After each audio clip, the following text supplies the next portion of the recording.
The Neon Ghost Show. Are you ready? Hi, buddy. Hey, brother. Sorry for the miscommunication today. I got excited getting the new iPhone 17 Pro Max Plus. Oh, Jesus. Craziness. I needed it for this weekend. I thought you were still on vacation with the wife, so I was like, I get it. It's cool. How'd the vacation go? Amazing. Dude, so I'm not a big downtown Seattle fan at all, but I enjoy like the markets and things like that Seattle downtown has.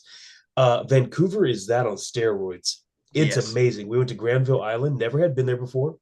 We spent 4.5 hours just cruising around Granville Island. It was phenomenal. Nice. Yeah, it was great. And then the hotel that we stayed at, whew, man, they treated us like kings and queens. It was the Fairmont Pacific Rim, and I guess like hockey players and other people stay there because there's like a line for people because the Penguins were coming to town and they were waiting for all those guys to get out. So we're waiting for our car. They're like looking like nope, just a couple of nobodies. You know, it was a good time, brother. Thanks for asking. Nice, yeah. All right, so I have 2 cards I have to show you. I'm excited to show you. Let's do this. We'll see if the shitty camera shows you them. Yeah. One, you're gonna tell me, take the business out of it and just the fan, and you have to tell me if I overpaid. Yeah. There's an authentic matte relic. It's numbered 84 to 99. Okay. WrestleMania. Kevin Owens. Oh, that's rad.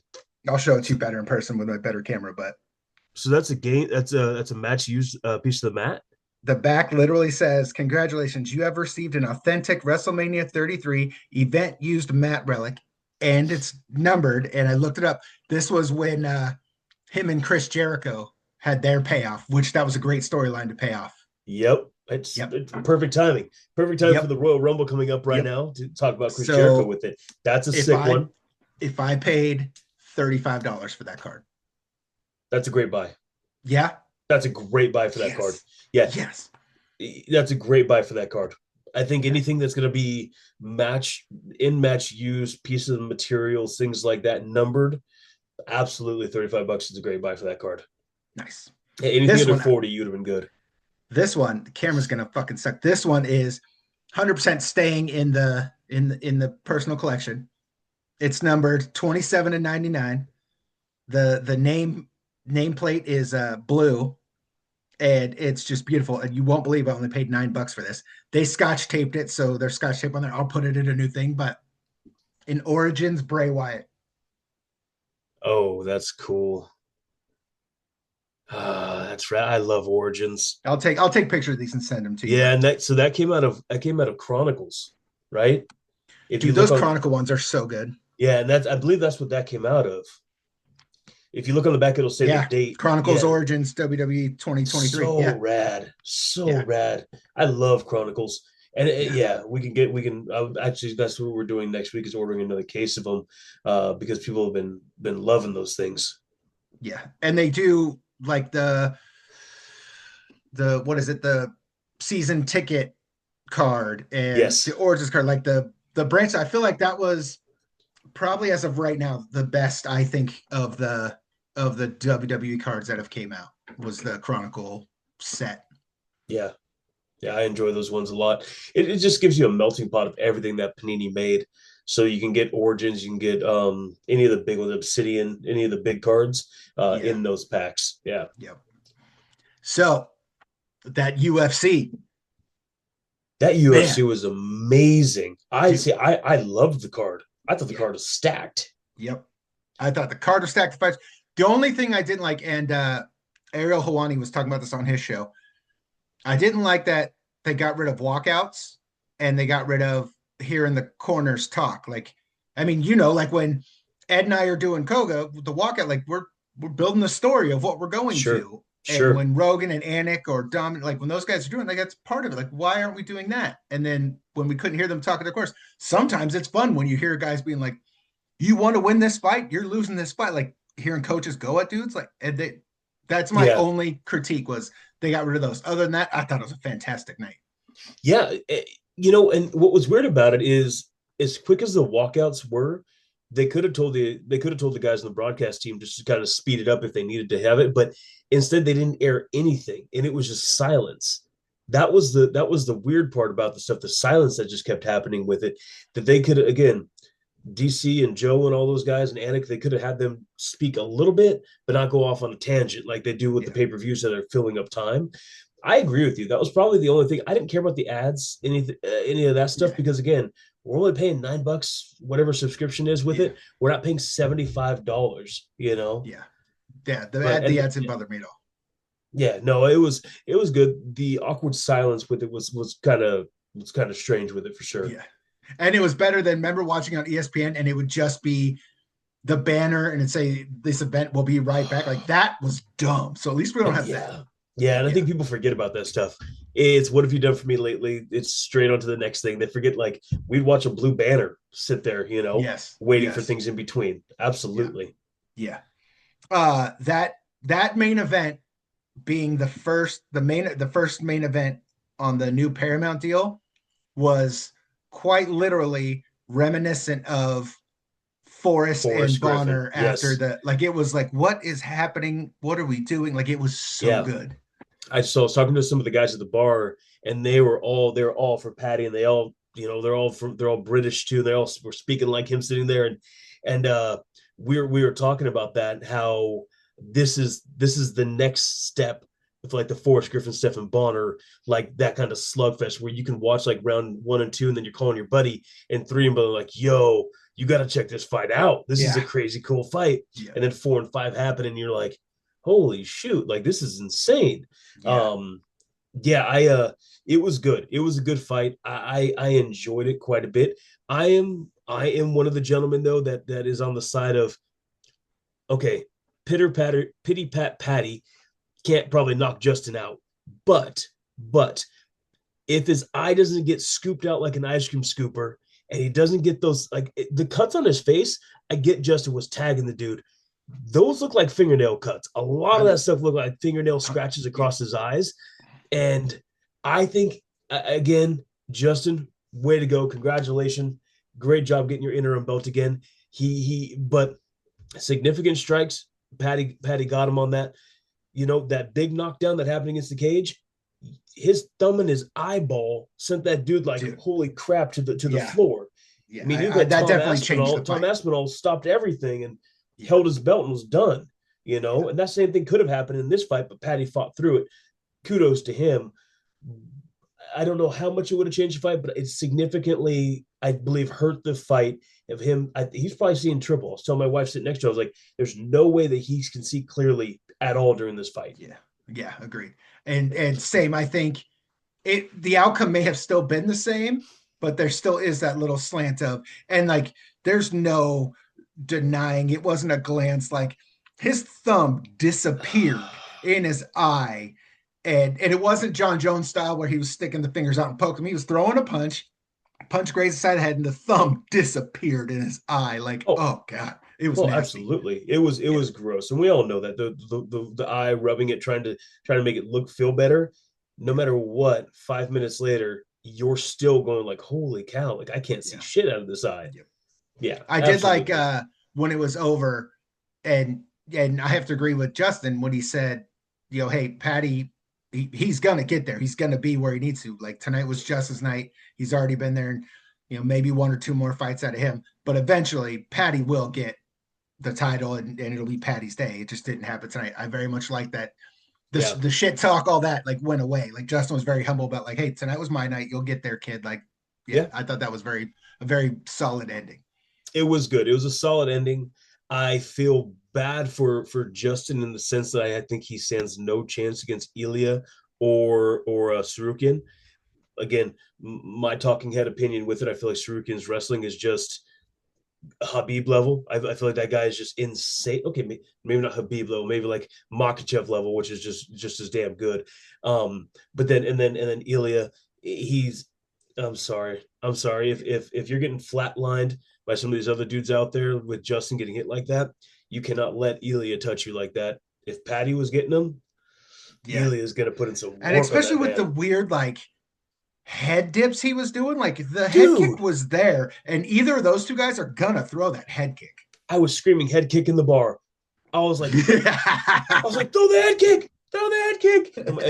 I had my wife yelling the same thing. You know, she's four vodka tonic things in, and she's like, head kick him. I'm like, yeah. Then you and I both missed, and I also think it was weird that they did it on Saturday, a week before the Royal Rumble, but we both missed Saturday night's main event. We did. The main event of that was extremely good. Sammy winning. I love Sami Zayn. Sammy winning, I get why they did it, because going to the Rumble, like I understand it. My biggest take was Trick Williams looked amazing. He looked phenomenal. He was in the okay, wait. Mr. fucking Jey Uso isn't a main event. Where do you put Damian Priest? Damian Priest needs a faction.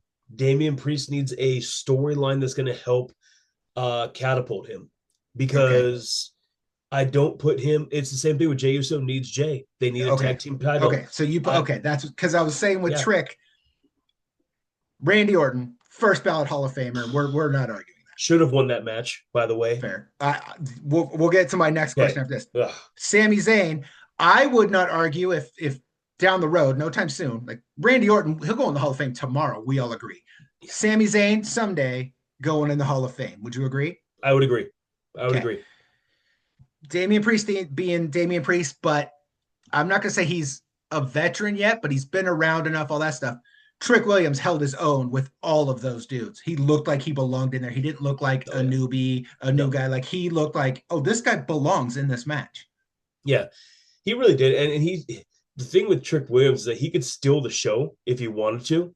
He's phenomenal. They called him up at the proper time from NXT, and they're doing some big things correct with him. They're putting him with some of these other vets that can help guide him through a match and kind of really help propel his career. The problem is that they're squashing him in certain matches like this, where like we knew what was going to happen with Sami Zayn being where they were in Canada, everything else with the stuff. Sammy getting, I don't know. I don't think Sammy should have got the shot, but I feel like they're doing well with it.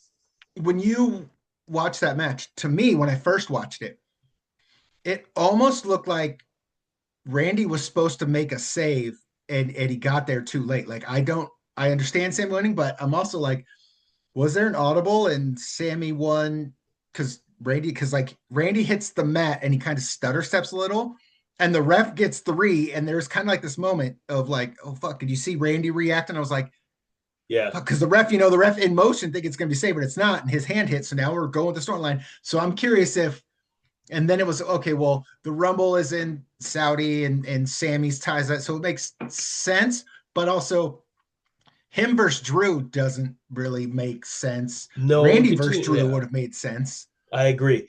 The Sami Zayn storyline with Drew and their back and forth from previously and all this stuff, and you got the problem is like what I had the issue with where I wanted to see new storylines is that they give Drew the belt and they rekindle old storylines with Sami Zayn and things, and like I dislike that. I think that next thing you know, they're gonna have Kevin Owens come back and screw over Sami Zayn and be like, "Oh, I had to screw you over, like humble you down," and then them two feud. Like that's just it's a go-to and easy thing for them. Randy Orton winning that would have been so cool, and having the chance for him to get that next title run again. And I think maybe they do that later. But I was thinking if Randy would have won, then now we're not wasting Randy in the Rumble. A new up and comer could be in the Rumble because Randy and Drew made sense, and however that fight goes, we can build from there. That's why I think that's maybe what was supposed to happen, but an audible was called because an accident happened. Yeah, because even the Rumble, like the dang reports that are coming out talking about Roman Reigns the front runner for it, and there's no way they give Roman Reigns that chance in him winning the belt or the Rumble. It just doesn't. You can't. It doesn't need to happen, and that's the problem. It's like it doesn't need to happen for Reigns to jump in there. Like he is an attraction every time. You can't put the belt back on the guy. He's a part timer, and he understands that. We understand that. I love seeing him come back for these sporadic shows. His music hits, bam, fingers up, but like he doesn't need a belt to do that at all. We get excited when he comes back right now. I thought it was weird that I was watching the beginning of Raw before we did this, and they're advertising Roman's coming back at the Rumble. And my brain's like, why would you do that? Like have him be, the music hits. Like we all know he's going to be there. We all knew that, but like no one is buying it or going to it because he's coming. Like you could have left that as that music hits and we're like, oh shit, Roman's here. Like we didn't need the advertising for him being there. It was weird. Correct. Yeah. That's the thing that they go back to the well and they say, oh, Roman's going to be here. Everybody get excited about it. Don't say anything about him being there. That music hits, like you said, and is great. Or the press conference beforehand, all of a sudden, Tribal Chief walks in and he takes over the press conference. Yeah, that's a bigger explosion than saying he's going to be at the Rumble a couple weeks ahead of time or a week ahead of time. Sorry. Yep. I don't have my notes in front of me. Do you have yours in front of you? I do. The first question was the best Rumble win with the most significance. What do you have? Yeah. I have Stone Cold Steve Austin was mine. With that one, so first of all, he's the first guy to win it 3 times. And that was a big deal with it. But like it really was kicking off like the Attitude Era. It led to iconic matches. For the one of them it led to an iconic match against him against Bret the Hitman Hart, which was one of my favorite matches of all time. To just again, we can say like who do you think's the best, and we say them. It's like, man, okay, I get it. That's cool. Yeah, we're not arguing. And it was 2 dudes at the right time at the right moment. Like, for me that was it. And he was Attitude Era. So it just kind of had to happen at that one. Yeah. Mine's controversial, but hear me out. Mine was Chris Benoit winning, because then when he went to Mania and he won that triple threat, and if you remember, he's on the rope celebrating and he turns around and by sheer magic, Eddie Guerrero's in the center of the ring and the confetti's falling and they grab each other and they're crying because they'd been through so many territories and countries and just everything together. Like I'm getting goosebumps now. Like take out what happened in the future, but in that moment, that was such a magical moment for those 2 guys who they came up from WCW, came here, and now they both have the respective belts of this, and they've both been friends for so long in that ring. We don't get that moment if he doesn't win. Yeah, I get it. I think with the question that we posed, like the significance, it could go either way. So I do think that you're right in what you're saying with that one. I looked at a significance as like where the trajectory of like it like pushed WWE and like into like a next era of what we got to witness. Yes. Yours definitely was that culmination of like hard work and just that needed to happen for what it showed, like WCW and like everything that happened with those guys coming over there. So I agree. I believe it's both ways. Absolutely. Yeah. I definitely believe that. What was the next question? Was going to be the review, the new season of WWE Unreal. Did you watch it yet? I watched a majority of it, and then I got a lot of cliff notes with it from our stuff that we went through. It's good. I like that stuff. I like the behind the scenes stuff though myself. It's the same reason I like to go to Koga early. It's the same thing I like to be in there. I like the behind the scenes stuff. I'm that guy. I feel like I need to know all of that. So I enjoyed it. Some of the stuff they rehashed on it. Naomi walking out. To me, like she shouldn't have came back then. I get some of this stuff, but she's not a character that I ever really cared about. She should have tested her if she really was going to do all that stuff. Test your stuff outside and do the Sasha Banks thing, do the Money Monroe and go and do all that. But I like some of the behind the scenes stuff, like with Chelsea Green. Gave me a whole new respect for that woman, for what she's been through and what she does, and her true character of like who she'll put over and what she'll take like in these matches is unbelievable. Now when I watch her on TV on Wrestling Now, a brand new respect for her. Gets her nose broke in the match and just keeps going, then comes in the back and is like, it's like the seventh time it's broken. Like, let's just fix it, and move on. Like, that's a tough girl right there, man. Tough girl right Yeah, there, dude. It's yeah, yeah, it's absolutely fantastic. I love seeing um the behind the scenes stuff. They showed, everything about Jelly Roll, and that was showcasing great. kind of like his dedication to training and what he's doing. And I mean, not only has that man lost hundreds of pounds and looks phenomenal, the dedication that he gave to being in those matches is more than, we could say many celebrities do. Even Yes, like the fair. Jackass crew, you talked about that. They're like, throw us somewhere. We're good. You know, Yeah, yep, yep. Eh, And I liked that. I like that they and you'll remember. I remember the pop when Seth Rollins dropped the crutches. Like when we watched it, like that was great. But then to see that they kayfabed even wrestlers during it. Like they told no one, and then they told no one when he was coming back. And you see Triple H go, "Okay, here's who knows, here's who knows, here who knows. I'm not telling anyone else." It was just like they really worked everybody in this. Like that yeah, was amazing to see. it really was. And then to see like Triple H's on why he has to tell certain people, telling LA Knight about him getting injured, about everything stepping up like that, and Seth Rollins kind of realizing like, yeah, that's probably a good idea. Like I'd be pretty pissed about that too. Yeah. Everything that leads up into it, like I can respect the older generation for not wanting that and not wanting us to see how they kayfabed everybody with it, but at the same time, like nowadays, I think that's fantastic because it makes you question everything. Like Yeah. all of this work that got put into Seth Rollins getting hurt. I'm like, is Seth really hurt right now? Do you just need some time off? Like Yeah. what's going Yep. on? Yep. Everything. But I do respect Paul Heyman saying this is where I plead the fifth. Like I love he's still in that old way of like I'll participate begrudgingly. Like you gotta love dudes that do that too. Like Yeah. that's the thing. I seeing them when they're there when the R-Truth thing unfolds, and I didn't know how close him and Road Dogg are, and you see Road Dogg getting teary-eyed. They don't tell Road Dogg that he's coming back, and he's damn near crying. Like that's Yeah. the Road Dogg. Like I grew up Yeah. loving him, I and this know. dude's in tears. Like it was just like, oh, it was so good. Yeah. No, I agree. It's when they're saying like so again, I don't think our truth needs to be there. So when they're saying it's like a tough business decision and Triple H is saying that stuff, hey man, I get it. I get it.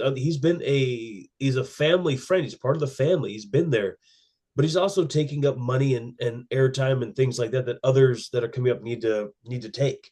And it's Yeah. like I understand that. I'm not a huge R-Truth fan, so for me, it's like okay, that he's gonna go. I get it.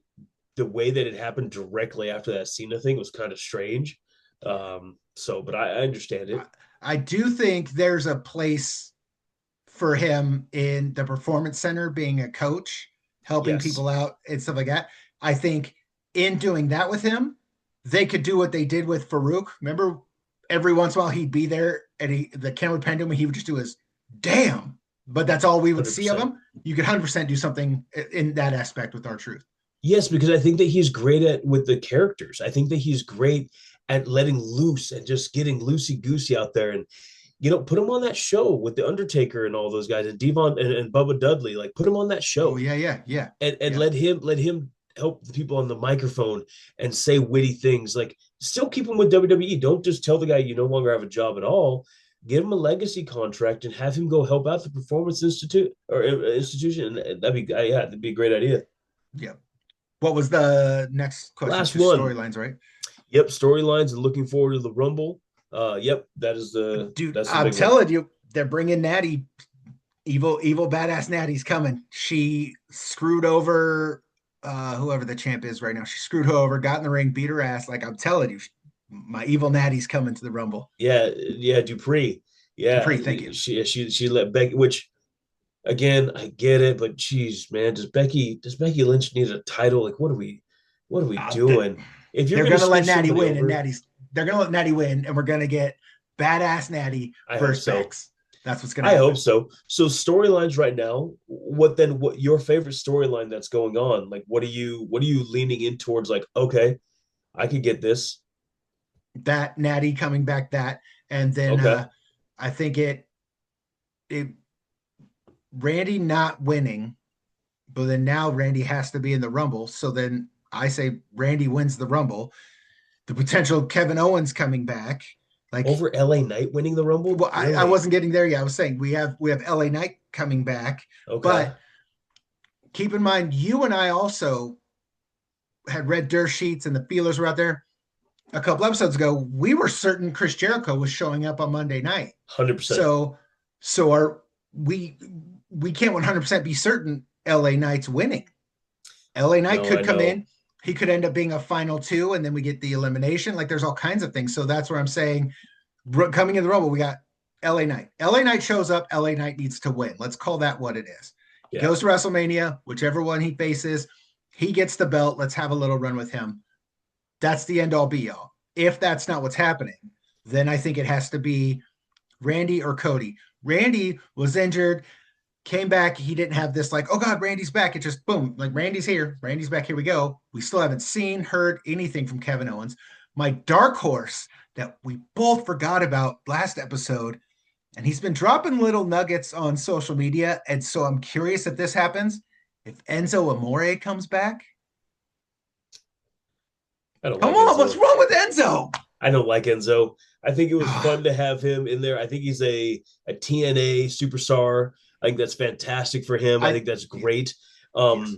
The more things that I keep watching and leaning and looking at, man, they're going to give Gunther some kind of opportunity at one of the belts, whether it's going to be CM Punk or it's going to be Drew. They're going to give him a shot. And the more I keep thinking about it, it's going to be a rematch with him and CM Punk. Don't know if it's Elimination Chamber. Don't know if it's going to be Rumble. But I feel like they're going to give him a shot at it. But Gunther's not in the Rumble, so that's not happening. So Elimination Chamber then. And what's going to happen with that? You know? Yeah. Money in the Bank. Like there's going to be something with Gunther because they keep pushing him. I do think so. I think they gave him that shine with John Cena. Here's the torch moment. Yeah. What do you do? They're going to do with the torch moment. He's going to retire AJ. Exactly. You know, I think that's going to be what's the payoff of doing all this? Correct. And for me though, circling back around to storylines right now that I am actually kind of enjoying and investing in a little bit because I feel like they're doing it somewhat right, is the Cena and Fatu, Jacob Fatu. They're supposed to fight, and Cody and Fatu, because they're supposed to wrestle. Instead, they just beat the crap out of each other all through the arena. I'm like, yes, use the arena, use these other angles and storylines, and not just put them in a ring and have somebody interfere with it. Do all that stuff, then have Drew come in and kick the crap out of him at the end of it. You know, like that's the fun WWE that they got away from. Like we can do more of these angles with these two dudes. I want that. I want Cody in the hospital room and Jacob come through the curtain kicking his ass, you know? Yeah. Like that's fun. Yeah. Or remember when like who was it? They put Austin in the ambulance and Taker was driving or something like that. I think they put McMahon in the ambulance and Austin was driving. Something, but like when they did stuff like that, like it was so fun. Like those were so fun. Yeah. Absolutely. Like I want to see those types of things, those situations happening again. What made Attitude, again, showing the age, but what made Attitude Era fun was you just never knew what was going to happen week to week. And right now it gets so darn predictable that bring in those different storylines and have Cody not be the champion, not have to have a belt, but show like some other character side of him that we're all kind of waiting for. Otherwise it's going to be stale Cody every week. That's fair. And having him go against Fatu is very like it's not Roman, it's not Drew. He's not a main eventer. He could be, but he's not. But he's a powerhouse. He someday will be a main eventer. So having him and Cody doing that type of stuff now, beating the hell out of each other, like that's the thing. We can drag that out for a while. We don't need there to be a belt line. Have these guys drag this out. Right, because Jacob Fatu isn't one of the guys that get hit with a Cody cutter once and it's over. Yeah. So like he has to go through. Cody has to hit him with the 3 Cody cutters like he's been known to do and win it that way. And who knows if that works on this guy, because he's like the evolved version of Roman Reigns, you know, just not good on the microphone. Well, he's good on the microphone, just not at the level of like obviously like a Roman Reigns, but he's going to be. But Roman wasn't good at first either. Remember? That's true. Yeah, that's true. I did like when at the main event when Jacob was walking out and he was just talking shit. Like I was like, this more of this. Like let's go. Yeah. I absolutely agree. We need to feed in more to that. I did want to circle back to something though with UFC. I'm curious. I'm curious about Thug Rose and your thoughts on her. I I feel like she either needs to step away or go into a completely new camp because like when she attacks, she's good. When she tries to point fight and stand back, she's it's in a completely boring fight. But the idea that they were going to say the winner is going against Zhang Wei Li, who is the best in that division, obviously champion still. Oh no, not the champion still, but they're talking about like the number one contender fight. Then they would somebody to fight Zhang Wei Li to go for the Yeah. belt. Mm. They both get their ass kicked. Oh They yeah. both would lose, and the fact that Thug just can't get over her. I don't think she can get out of her own way. I think that her training is still old school, and I think that girls are passing her unfortunately, and it sucks because she was one of my favorites to watch. I think so. Remember, there was a time when Frank Mir was the baddest man on the planet, Yeah, and he was great. And then murdering everybody, breaking arms, doing it all. And then there came the point, same with Chuck Liddell. There came the point when they weren't that person anymore, and they still were trying to be or writing that out. But then they also knew they can't take the chances. They can't do what they did. I think that's the line where Rose is. All love and respect, put Rose in the Hall of Fame. We're not yeah, arguing. I don't think kind of the same with Justin. Okay, you won that title. Very slim chance you defend that title. You're still Justin Gaethje. You may defend that title. Shit happens and cool. yeah, Rose gets a title shot, even if she does get that title. She doesn't go on a run. She doesn't hold it for very long. So this might be a time where, hey, okay, let's have one more. Whether it doesn't need to be the number one contender, but there came a time when Frank Mir, in my opinion, and he's my all-time favorite heavyweight. Like, there's no questions. oh mine All-time too. favorite heavyweight. Yeah, See, but there came a time when I even saw him as the gatekeeper, and it was, well, if this guy gets through Mir, he's going for the title. It yeah, wasn't, man, this guy's not getting through Frank. Back the fuck up. It was, okay, this guy gets through Frank. I'm not now gonna have to watch this guy. I think that when you look at the track record, that's kind of what's been happening to Rose. When someone beats Rose, the next fight might not be a title, but they're clearly yeah. going to the title. And so I think we've reached that line of, hey, let's call it what it is. Have maybe one more. Let's ride the sunset of Yeah. that's your retirement fight, win, lose, whatever. But that's it. I think that's where she's at, and hopefully can come to terms with that. Yeah, and I don't think that she's gonna come to terms with it, unfortunately, because kind of like Cookie Monster when she was in there, like Yeah. she was the same thing. She was a rusty gatekeeper, and like she was just not performing like she should be able to perform.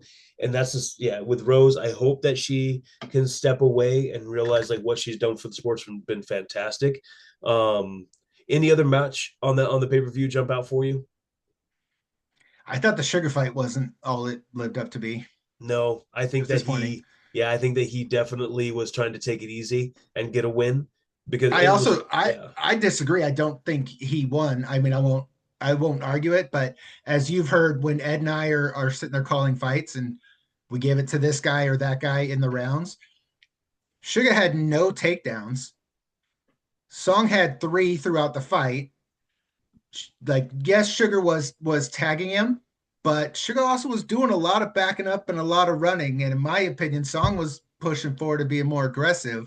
I disagree with the judges, but also, like Dana says, don't leave it to judges. You don't have this problem. But had it went the other way, I wouldn't have been like, oh, Sugar was robbed, blah blah blah. But sure. I feel like I I, don't know that Sugar won that fight. it's for the sugar fight, it's perception, and when you're looking at that, you see more damage taken on Sung Yadong's face. Yeah. That knee that hit him in the mouth, that Oh everybody is God. like, "Oh my god!" Yeah. You see moments like that, and that's going to sway judges. That we're all human. Yeah. I when I'm sitting with at Koga and I'm looking at the judge next to me, and I'm kind of peeping at him, trying to see what he's doing with it. I can see body language when something happens, and I'm like, that wasn't even a good hit. That was a glancing blow. Why did you just look at like the guy just got his head rocked off? Like Yeah. you Yep. bastard. It's usually for the people that I want to, otherwise, other way around. But that's kind of what I think happened in the Sean O'Malley fight. And I think that he was hitting him enough, the bloody nose showed some of the damage, because I said the same thing that you did when it was going into the third. I'm like, damn, it's 2-0 Song. I was like, he's about to lose this. And then the guys sitting next to me are trying to sell the for O'Malley, but they're like, yeah, we could see that 2-0 for Song.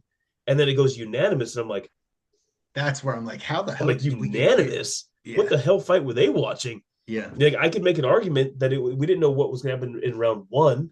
Like I didn't know that, but I mean, yeah, unanimous was nuts. I agree. Yeah. I also missed when they used to do old school pay-per-views and they would show football stars and movie stars and other people being in the audience. I think they did a couple of them, but I missed, like, I like when they do that. I like knowing, I know the great director Peter Berg, like I know he was there because I saw his social media of being there, but I liked being like, oh shit, Peter Berg's into this too. Like I thought that like there was production things that lacked, but on the other hand of that, it was the first one on this new streaming service. Yep. The fights themselves all paid off, but let's get back to, and if we can't, I understand, maybe the fourth card on the fight, we don't need their walkouts, but the co-main and main event, we need the walkouts, and we want to hear the coaches' corners talking to them, telling them what they need to do, not do. Like, I think let's bring that back in, and I think the whole thing will sum up. But also, like we said, I'm not paying for a pay-per-view. ESPN, that was the other thing. When you have it on ESPN and it would blip out or you'd have to re-log in or any of that, I had none of those issues. No, it went zero. perfectly. The other cold factor is I went to the next Sunday morning because I had watched the co-main and the main Sunday morning. I was like, oh, I need to rewatch. When you go look for it now on the streaming thing, it's broken up into the fights of the event. Yeah. So you don't have to fast forward to, oh, when was this fight? And you're looking for it. It's no, it was the fourth fight. But I love that they did that. Yeah, ESPN would do that, but the ESPN did it like a month later, where everything that it was broken up on there. And then they're so quick with doing that. And I love that. The other thing, the takeaway that I thought was fantastic was the part with Dana White, and they changed like the bonus structure with it. And if a finish is getting $25,000, that's huge. I mean, that's a lot more guys going for heads. Yeah, that's like Sean Payton, New Orleans Saints bulletin board, kill these guys type. Yeah. I mean, I love this bounty on people. That's cool. I mean, that's going to, I do believe that is going to significantly increase the volume that these guys are going to be putting out trying to get the fights finished. Because for some of these guys, they're only making 15 grand to show and 15 grand to win. So if you can get a $25,000 bonus off that, whew, yeah, let's go. And then, hey, did you see that Michael Johnson and I forgot the other guy, that fight was pulled because of the gambling? The gambling thing, yeah. The other guy, like he got hurt or something in the gym. Yeah. Supposedly. It was just dirt sheet. Dirt sheet stuff I was reading that he got hurt. Someone in his gym leaked it out. And so then the bets went way up. The gambling commissioner called Dana. Dana was like, yeah, I'm not dealing with this. Fight's off. So smart. That's why I'm like, yeah, more of that. I know. More of that. Yeah, because it has to be true that individuals get brought up there to, people go to them and say, hey, we'll give you X amount of money if you take a fall. Because we've all seen the Ken Shamrock, Kimbo Slice fight. We've all seen, what I mean? There's things like that where, like, all right, these fights these aren't going the right way. Yeah. So I do like, and I like that they also were upfront about it. There was no shady shit. It was like, nope, this happened. We said, fuck that. We got other things we're doing. We'll move on. Like, yep, I'm for that. Yeah, absolutely. I want to take it back. He said Sean Payton, and this made me think of, and I should have asked you earlier. So I don't have one. I wish I did. Going back to sports cards. Now that Sam is the champ going into the Super Bowl, soon to be Super Bowl champ too, unfortunately. If you what do you mean unfortunately? Well, okay, hear me out. I'm up here. Congratulations. Fantastic run for these guys like that. I think that's great. Growing up a Raiders fan in the AFC West, I was groomed to hate the Seahawks. Always supposed to hate the Seahawks. Okay. Living up here now in Bellingham and Washington State, I think it's rad for a lot of my friends and other people like that who are Seahawk fans to enjoy this time. You have to understand though that Seattle fans, a large percentage of them are very much fair weather fans. Like going to these games, like I was going to Seattle games when we first moved up here, it was half empty. There was, I Yeah, mean, there was no line for beer. Like it was easy peasy. They win, and all of a sudden it's like, I've had this jersey since '89. You kidding me? It's things like that where it's like, right. oh, Yeah, come on, bro. Like, and again, that's just me also being jaded because my team hasn't been to the Super Bowl since what 2001. So I mean, like, or 2003, something like that. So like, I get it. But I would root for the Seahawks because I despise the Patriots. there we Like go. I That's what I was it's thinking. Okay. it was a fumble, and the Raiders should have gone that year, but they're unfortunately they were America's team, and the NFL pushed them towards that. But I hate the Patriots. I already sold my Drake May silver card. I traded into my Kobe, like we talked about last week. So I'm okay now with the Patriots getting their butts handed to them, which I believe it'll be at least 5 turnovers from the Seattle defense. Jesus. I'm in the same boat you are, being a Dallas fan, Yeah. and same thing we talked about. I've been a Dallas fan since seventh grade, and how you said I have the jersey from '89. Like I have the Emmett Smith jersey I got for Christmas in seventh grade. Like Yeah. there's no shade, and I'm the first guy that will share the memes of the cowgirls and all this. Like I have no problems picking on my team, but they're still my team, Right. and like that. It's the same thing you said. Like that's just they're my team. But living here for so long, the kid being born here, and anyone who knows, like, oh, I'm a Seattle fan unless they're playing the Cowboys. My other rule is if the Cowboys are in the playoffs, whatever team took them out of the playoffs, I want them to win the Super Bowl because Sure. I want to say, well, we lost to the champs. We didn't lose to the Sure. guys that lost in the next round. Yeah. But so going into this, and the fact I told you I got to meet Sam and a bunch of the guys, like now I'm like, all right, and I appreciate the fact for him of how many teams has he played for? 4 or 5. 4 or 5. And let's be honest, and not that he'll ever hear this, no shade on Sam, didn't do much with the other teams, was just kind of there. His first year here going to the Super Bowl, good on you, dude. Like, do you, good on you. My 5. question to Oh, you is, yeah. what card would be worth more now? His rookie card with the Jets when he signed, or the first Seattle card with him as the quarterback? Which card would be worth more right now? So it's going to be his rookie card with the Jets, and it's probably going to be no. We're not talking about like 1-on-ones and things. We're just going to talk about some like Yeah, numbered, like we're talking about basic cards with it. just His rookie card from Panini Contenders is a rookie ticket card. So it says like rookie ticket, kind of like the wrestling ones we're talking about, how they have like the match ticket type yeah. ones. Their rookie ticket with his autograph on it, that is going to be that's climbing significantly. I've actually been watching it lately to see what it did, kind of like Jared Stidham, how everybody went nuts on his cards to see. But yeah, so Sam Darnold's is going to be that rookie ticket's going to be big for him. And from what I hear, what like I reports like Stafford talking about him, apparently he's a great guy, like a really nice dude. I told you about when I read him. Yeah, He was like just he was exactly who you want that type of person to be. Like yeah, he was super cool. and good for him getting over the hump.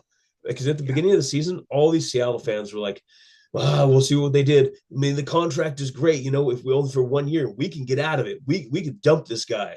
And nobody had his back coming into it. I sure as hell didn't. I was like, there's no way he takes him past any of the rounds of the playoffs, let alone the divisional round. Now he's going to the Super Bowl, a very winnable game, a very, very, Very very, winnable. very Yeah. winnable game. Yep. Yeah. And yeah, I want them to win. I never thought I'd say that in a million years, but I would like Seattle to win. I'd like them to right the wrong when they should have ran the ball Oh, geez, Marshawn. with Marshawn. Yeah. So I Yeah. mean, I'd love for them to right that wrong and get a championship again. Because you talk about a complete team, shit, that is a complete team. Yeah. It's 100%. insane. The weapons on this team, unfortunately, if it goes to like everybody does every year, they break them up afterward because like everybody's going to want to go somewhere and get paid. Like they're going to have to pay a lot of people. I mean, K9 to Jackson to everybody. And if they keep Sam, it's only on a 2-year deal. They're going to have to pay that man too. He's gonna pay, but well deserved for him. Like well deserved. He came, like I said, all the teams he Played a wasn't good really season. doing anything, and then he comes here and now look what he does. Like, mean, my man probably needs to say, hey, pay me a little more. Well, I was watching the history of him with that. The Jets, not good. Goes to Carolina, bench there. Goes to San Francisco, benched in San Francisco. Then he goes to the Vikings and play. Oh, he got hurt in San Francisco too, though. But then plays lights out with the Vikings, and then fumbles the ball. Not fumbles the ball, but screws it up inside the playoffs. Yeah. But then goes to the Seahawks, and everybody's kind of like, oh, I don't know what Sam we're gonna get. You get a damn game-changing Sam Darnold. Like the best record Seattle's ever had. Like it's well, quite it's interesting. Also probably this. I think this team would beat. I think this team would beat the other championship team though as well. The Legion of Boom team. As good as they were, they're fantastic, bro. Jackson Smith and Jigba and and K9 and like these guys are insanely good. This offense. They would give the Legion of Boom a run for the money. Because that defense was insanely great back then. It was insanely great. The offense now though, with what they're working with, bro, they can score from anywhere on the field. Like it could be they could be all the way back on their own the other goal line, and all of a sudden Jackson Smith is taking it all the way 99 yards. Fair. Yeah. So Saturday we'll be at Koga. We'll see each other Friday weigh-ins, but Saturday we got Koga. We will. I'm bummed out, man. Already one fight down. I'm so bummed out. Yeah. I heard they both got injured. Something like that. Yeah. I don't know what the injuries were, but I just got the text that they both were out, and I was like, okay, we still got like 9 fights. Really? Like honestly, like it's unfortunate both those guys got hurt. It's unfortunate for now we still don't get to see the hype behind Luther and what we want. Yes. It's unfortunate. We still will see it in the future. But correct. In all honesty, when I first read the first part of my text that said, hey, we're down 9, but my heart dropped and I was like, don't be the Noah fight. Don't be the Noah fight. Because I'm so stoked for our co-main event. I agree. I'm very excited for the co-main event. I've been messaging with Noah, talking to him. I was excited because I had talked with Joe, and they're going to announce that we're doing the performance of the night, and then the fight of the night. We moved up to $300. So now the performance of the performance of the night fighter will get 300, and then the fight of the night, each one of those guys are going to get $300 cash, which is going to be fantastic for him. And I had messaged Noah. I said, I'm not sure if you heard this. He's like, oh, bro. He's like, you're going to be handing me some money after we're going to be hanging out together. I said, good. Yes. Let's go, bro. Let's go. It's going to be so good. I'm excited for it. Yes. Anytime I get messages like that as well, I'm like, oh, please don't. I'm like, don't do this, because anytime I get it too, and I'm like, well, it's not going to be Anthony Hamilton or Matt, because Matt would fight through a broken leg. He'd be like, oh yeah, 100%. I could get in there, not a problem.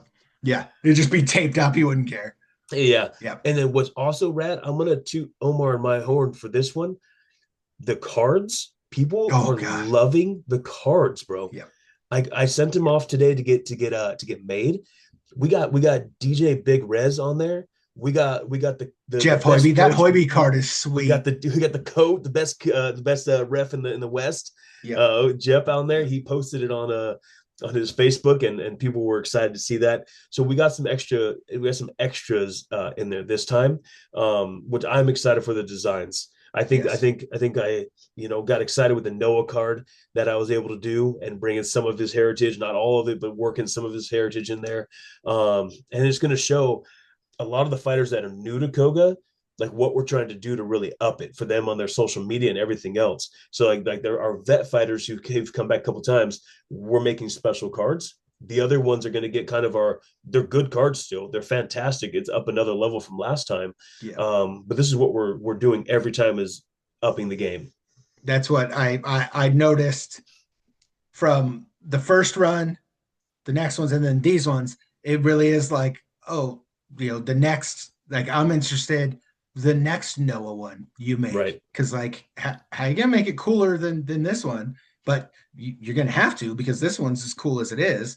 And then, like, the Hoiby one, okay, well, now we're going to have eventually a Ryan and a Chris. Like, and we both know Chris, it's definitely not going to be him in a stoic position. It's going to be some type of, Chris Cope thing. And so that's why I'm just like, this is so insane. And the fact of, I look at other promotions and I see what they're doing, and I talk to fighters who fought for them, and no one is doing this type of stuff.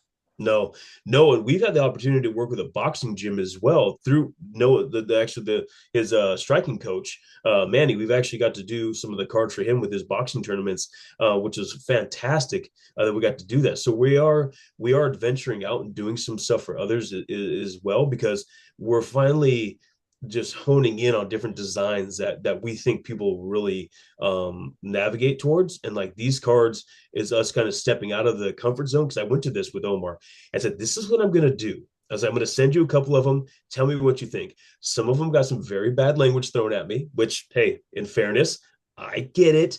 But, and then all of a sudden he's looking at it going, oh, bro. He's like, wait a second. Like, what are you doing here? And then, yeah, the fire was lit inside of me. I'm excited, but I don't know if it's going to be this next Koga fight or the one after, because it's going to take some time with it. I am going to get like pieces of a glove put in the card, piece of the canvas put in the card. Yes. I'm going to get those made. The problem is, though, is that they're made in Australia. There's a guy that I'm going to send you the link for him on Instagram. He's amazing. He's so good at what he does with this. So I'm only going to be able to get like one-offs made because of how expensive they're going to be. But if hypothetically, in a perfect world, Noah's going for a belt, a piece of a glove with Noah signing for his championship night. Mm-hmm. So dope, right? Yeah. When we have a big night like that, we do it. I think if we ever get the BMF belt back together with Hoyt and somebody else with it, maybe we do one for that one. I'm going to do one-offs of that and maybe make like one or two of them. I need to always give Joe something and then have one card special for that person. And then, would you give it to that person or would you put it in a pack?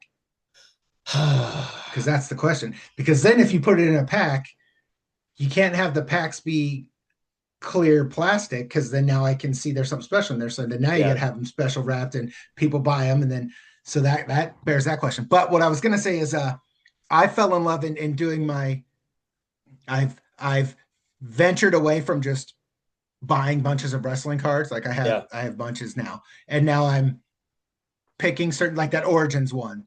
That one's dope. So now I want to look at, okay, well, what other Origins were out there? I don't need a complete set, because I'm sure there's wrestlers out there that but I want specific ones. I came across First Class Champions. Yeah. And I got a Edge and a Chris Jericho, and Edge is like getting ready for a spear. Chris Jericho's doing his pose, but they have a title belt under them, but it's not like printed on the card. It's almost like impressed into the card. Oh yeah. You know what I mean? So it's super cool. So like down the road, you could do that with the Koga belt on ones too, and like that would be dope as hell on the cards, especially if like Noah's going for a belt, it's a main event, you do that on a no card, or Malik Lee or McKenday, like down the line when they're going for belts, like you could make that the card, and if they win, like that's cool, it stays that way. If they lose, well, I got a championship card from when that dude was a champ. That's the thing I like, is there's so many options. And then when you were sending them to me, I was like, man, I don't like in my head, I was like, I don't like this, but this is this dude's job, his thing. Like he's the professional at this. But then I was like, well, he wouldn't be sending to me if he didn't want my opinion, and he wants me to be honest. And so I was like, hey, man, I get it, but like the Luther one, I was like, hey, the belt makes it look like he's our champ already. Yep. Make it be grenades, make it be something else. And you hit me back like, yep, that makes sense. And then you sent me the new image. I was like, that's perfect. The Noah one, I was like, the big heads on the side are weird. What are you doing? Yeah. You told me, I was like, okay, I get it. But then you took them out and it's like, see, that looks cooler. Absolutely. So I love, and you know me, like I love the art of cards when it's a guy, but I do like the world we live in now with the AI, and you can just make cool shit for these guys too. I think that ups the level of it too. It does. I was talking to one of the fighters, and I was sending him like Luther's cards, one of Luther's teammates. I was sending him the card and say, hey man, what do you think about the new card? And he's like, wait a second. He's like, you're a graphic designer? I'm like, no, but I play one on TV. Like I do, like I can use my AI now to create anything, and which is rad because we can do so much now for the fighters in these cards, to where if I was using a graphic designer and I'm going through and having to do all this, I'd have to charge way more than $4 a card. Yeah. Like right now, I have numerous individuals who have reached out for cards, and it's only $4. and between you and me and the 10 other people that watch this, I'm breaking even. Like I want to do this because I love Koga. I love the opportunity to get these cards out into these young men's hands and for them to see something fun. And then what I'm banking on is them putting it on social media and being like, hell yeah, look what Ryno did for me. Like that's what I would love to see. So for me, breaking even on this and being able to hand them one, handing Jeff his card for his first ever sports card, it's gonna be rad to see a ref card in there. Yeah. Big res Oh, I've like DJ. I know that feeling when you made mine. Like I didn't know that was coming, and then you were like, "Hey, come here, sign this." I was like, "All right," and I signed it. I thought I was signing it, and it was going in something for you. And then in the middle of a broadcast, you bring it to me in the seal case. I was like, "Okay, this is freaking awesome! I have a card that's mine." Such a cool feeling. Oh, it's such. And then to see Omar going through his book on his social the other day, and he was like, "Oh," then I was like, "Dude, my card is in someone's collection book. Like, this is awesome." And not even just to collect. Here's a 3-ring binder of these cards. I'm like, yeah, that's special. That's rad right there. And it's the time and energy that we're putting in to make sure that's special for everybody. This Friday for the weigh-ins, I'm geeked out already. I already told Caleb, hurry the hell, get home, get washed, do whatever you got to do because I'm heading down for the weigh-ins because I want to see who shows up, say hi to everybody, hang out for a little bit. I'll probably bring some of the cards down there too for that. And then for Saturday, oh gosh, I want to be there all day. I think I'm actually going to go to a card show Saturday morning though. I think I'm going to go there at 9 in Linwood. Not set up or anything. I want to walk and possibly buy, and then head back to Tulalip. Yeah. Yeah. Oh, I mean, we'll have a couple shows before that, but explain to me we'll get into it again later, but the thing you're doing on the February 21st. Your Tops Rip Night. Tops Rip Night. So we'll talk about it as we get closer, but I'm just curious. Yeah, so Tops Rip Night is something that Tops puts this out for every single card shops who is affiliated with Tops, whether they generally say MVP accounts. They send them free packs of cards, balloons, T-shirts to hand out, all kinds of stuff like that. I'm a prospect store right now, so I'm needing to get myself moved up. I requested that I still can do the same things as the MVP, so they would give me free packs to do everything like that. I have not got the go ahead for that yet, but regardless if they do or if they don't, I'm going to make it like Topps is giving me stuff. What I did the first time for it, I went out there and bought a few boxes of cards so I could hand out free packs to everybody. We have Topps t-shirts that we're going to give that I purchased last year. So it's basically people come in, they could do trades. We're going to do giveaways. We're going to have Tim from Slab Strong, who works really close with BCW. He's going to be coming up. He's a big influencer online in the sports card world. I'm trying my hardest to get Ed Herman to come up. He has something to do at 7 that night, so I'm trying my hardest to get him. But it's going to be from 2 p.m. to 6 p.m. at the location, 702 Kentucky Street. It's going to be a blast. We're trying to maybe get cornhole outside to win some prizes. Not sure how cold it's going to be. I'd say depending on weather. Yeah. Yeah, depending on weather. But it's going to be a good time. It's just 2 to 6. Going to give people an opportunity to rip some cards, get some free packs, talk about sports and hanging out. It's not going to be all, TCG can be there as well. Obviously, everybody's welcome. This one's going to be centered around the sports cards and the sports side of it. Do you as a company, like if I'm Topps and I can't remember what one it is right now, I'll look, but they have, I think it's the 2021s. There's this set of cards that they're trash. I don't like them. Wrestling cards. I don't like them, but I'll buy the boxes off eBay or whatnot because they're fun to rip. Occasionally, you get a good one. Oh my God, I don't have it with me. I have to show you this card that the kid and I pulled. I'm stopping this when we were done with Koga. We were pulling packs. Have you ever had this happen? You get the box and the box says there's 10 packs, however many cards, right? Yeah. So the kid and I put 5 in front of her, 5 in front of me. She goes, I go, right? So the first card I pull out, it doesn't feel like a normal stack of cards should. I'm like, what the fuck? And I hand it to her and she's like, what is this? I'm like, I don't know, put it over here. We'll open it last. Then I pull the ones out and I put 5 in front of her and 5 in front of me.